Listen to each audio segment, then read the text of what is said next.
일본이 가장 두려워하고 공포심을 느낀다는 한국의 현무 미사일의 진정한 파괴력. 미사일 기술 초강대국으로 등극한 한국의 현무 미사일은 전 세계에서도 손에 꼽을 정도로 괴물 수준의 탄도 미사일이며 상상 이상의 파괴력을 자랑합니다. 그 중에서도 대한민국이 보유한 최신형 대전략 무기 현무포 미사일은 발사 시 순식간에 국제 우주정 거장보다 높은 500km 이상 우주 궤도까지 상승하며 목표물을 향해 2톤 탄두가 땅에 떨어지는 속도는 마하 10 이상의 극초음속을 뚫어버립니다. 이 정도 속도면 미국이나 러시아 같은 국가도 100% 확률로 요격할 수 없는 속도이며 사실상 한국군이 발사 명령만 내린다면 일본과 중국이 현무포 미사일을 막는 게 불가. 미래에 개발되는 탄두 중량 4톤급의 현무포 미사일 B형은 목표 지역을 생지옥으로 만들어버릴 전략 핵무기급 병기입니다. 또한 잠재적인 사거리가 3000km 이상이므로 일본 전역과 중국 전역을 타격할 수 있습니다. 이외에도 미사일 초강대국들만 보유할 수 있다는 한국산 순항 미사일, 사거리 3000km 탄두 중량 0.5톤의 현무3 순항 미사일은 광개토 배치3 세종대왕급 이지스 구축함과 도산 안창호급 잠수함에도 탑재할 수 있으며 향후 한국군의 핵심 전력, 원자력 추진 핵 잠수함에 탑재될 미사일입니다. 현무 미사일을 토대로 개발한 엔진 출력 마하 5 이상의 극초음속 미사일까지 한국은 다양한 지상 타격 탄도 미사일 화력 체계를 업그레이드해 한민족의 영원한 주적, 일본을 공격할 준비가 되어 있습니다. 한국군은 현재 총합 6,000발 정도의 미사일을 보유하고 있지만 현무 미사일을 추가 생산해야 하며 약 8,000발 정도의 각종 미사일을 확보하는 게 최종 목표군요. 8,000발 정도의 전략 미사일을 갖추는 순간 일본의 공항과 항구, 대도시에 현무 미사일 폭격을 퍼부어 100% 초토화, 말 그대로 일본을 지도에서 지워버릴 능력을 갖추게 되는 것입니다. 반면 일본은 영원한 전범 국가이기 때문에 공대지 탄도 미사일을 영원히 보유하지 못합니다. 그래서 개전 즉시 한국군은 일본의 대도시, 각종 공항과 항구에 미사일을 퍼붓는 것이 중요합니다.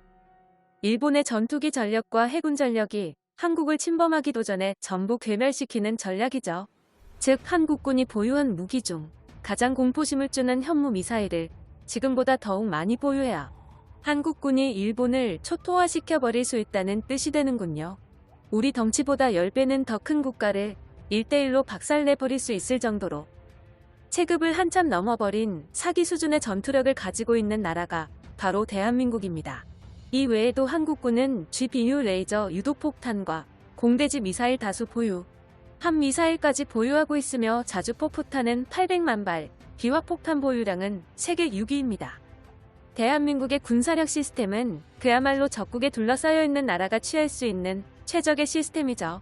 따라서 일본 따위를 제외하고 중국과 전면전을 해도 절대 항복하지 않을 나라가 바로 대한민국입니다.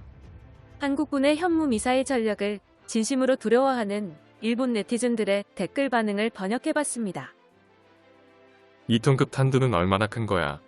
라고 검색해봤더니 파키스탄군의 핵미사일, 대륙간 탄도미사일 사이즈와 비슷해. 한국은 언제부터 이 정도의 미사일을 가지고 있는 거냐? 한국이 항상 말하는 미사일 포화, 발사하면 도쿄가 불바다가 된다는 건 어느 정도 인정해야 한다. 일본이 보유한 SM-3 요격 미사일은 너무 가성비가 나빠. 연속 발사 공격에는 전혀 대응할 수 없다. 세 발당 한 발을 겨우 요격하는 정도. 예산이 아무리 있어도 한국 군대비 SM-3 미사일을 3배 이상 갖추는 게 불가능해. 그러니까 일본도 공격형 순항 미사일을 만들자는 이야기가 나온 거지. 궁극적인 공격력을 원한다면 탄도 미사일까지 개발해야 한다. 현무 미사일이 지상에서 폭발하는 상상을 하면 아마 폭음만으로도 도시의 인간들은 패닉에 빠질 것 같다. 2톤의 탄두를 탑재한 미사일 로켓이라니 한국은 어마어마한 기술 투자를 하고 있네. 무엇보다도 방위성 입장에서 보면 한국이 장거리 탄도미사일을 보유한 건 사상 최악인데 미국이 다시 회수할 가능성도 없어 보인다. 도시 한복판에 떨어뜨리면 행정 기능이나 국가의 기능이 모두 정지. 이런 무기 한국이 아니라 일본이 보유해야 한다. 대량 살상 무기를 보유한 한국을 방치하는 것이 매우 위험하다고 본다. 일본이 취할 수 있는 수단이 많을 때 강력하게 제재하는 편이 좋다고 생각해. 조심해. 간토 지역의 원자력 발전소를 노릴 거야.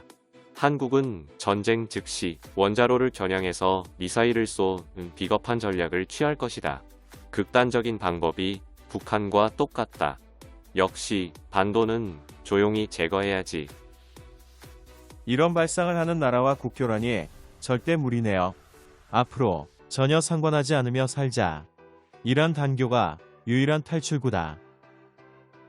정말로 저렇게나 많은 미사일을 일본에 발사할 생각인가? 한국은 이해할 수가 없다. 현실을 직시하지 못하는 국가네. 세계에서 일본을 응원하는 국가들이 얼마나 많은지 한국은 몰라. 일본이 탄도미사일을 가질 수 없으니 한국이 한참 우위에 있는 미사일 소재로 위협하는 거냐. 하지만 미사일을 자랑해도 전혀 무섭지 않다. 그것은 전부 엉망진창 한국산이니까. 성능까지 엉망진창인 건 일본인 모두가 알고 있지. 한국인들은 미사일로 일본을 침몰시킨다고 유치한 주장을 하지만 미쓰비시 UFJ 은행이 원화의 신용보증을 그만두는 명령을 내리면 한국의 경제는 그 순간 종료, 모라토리엄 선언인데 그깟 미사일은 필요 없어. 일본은 금융업 자체가 무기라니까. 내가 사는 지역은 제외하고 발사한다면 당연히 허락한다. 한국이 가장 싫어하는 스가의 고향에 먼저 쏴라. 일본의 현무 미사일이 마구 떨어진다고 해도 폭격기가 떨어뜨리는 폭탄 한 발 정도의 위력밖에 없는데 일본을 불바다로 만들려고 한다면 도대체 몇만 발을 쏜다는 거야. 한국이 망상하고 즐기는 것뿐이잖아. 실제로 일본을 불바다시킨다는 계획은 영원히 할 수 없고 한 발이라도 쏘면 인류의 미래가 어떻게 될지 한국인들도 알고 있다고. 아니, 제발 알고 있기를. 일본에는 토마호크를 100% 격추시킨 유격 미사일이 있는 걸 모르는 거야. 한국의 엽기 발상은 언제나 웃겨. 전쟁도 국제 외교의 수단이지만 한국에는 그러한 시점이 전혀 없이 미사일 공격만 이야기하고 있어. 징병제인데 미사일로 일본을 항복시킨다니 분명한 저지능 인간들이다. 일본인과 비교하면 군사적 지식도 전혀 없어 보여. 이런 기괴한 국가가 이웃나라라는 게 굉장히 슬프다. 일본은 철저히 주지시켜야 해. 언제 당할지 아무도 모른다. 한국이 새로운 미사일을 만들면 그 기술을 벤치마킹해. 일본도 똑같이 만들자. 미국도 함부로 클레임 신청하지 못해. 중국을 견제할 명분만 있으면 되니까 말이지. 한국에 전혀 분하지 않다. 일본은 사거리 1000km 이상의 미사일을 개발 중이니까 그중 일부는 극초음속 미사일이다. 완성되면 한국 군도 요격할 수 없어. 미사일 같은 건 제대로 일본으로 날아오진 않을 거야. 그것보다 한국이 일본에 미사일 쏘면 그대로 전쟁인 거고, 그렇게 되면 한국 국적은 어떻게 되는지 생각해보는 게 좋을 것 같아. 항상 일본이 대책 없이 당한다는 전제하에 이야기하고 있네. 나중에는 전쟁 국제법 위반으로 세계에서 한국은 따돌림을 당할 거야. 한국의 현무미사일의 전력을 소개하는 스레드에서 더욱 두려움을 느끼는 일본 네티즌들. 이렇게 본다면 대한민국이 일본을 초토화할 현무미사일을 추가로 보유해야 할 명분이 확실해집니다. 일본이 싫어할수록 한국에게는 거대한 이득이라는 법칙이 현무미사일에도 성립되는군요. 일본 전역을 초토화시키는 8,000발 이상의 현무미사일을 보유하는 그날까지 대한민국 만세! 채널명 대구구려제국 구독과 알림 설정 진심으로 감사드립니다.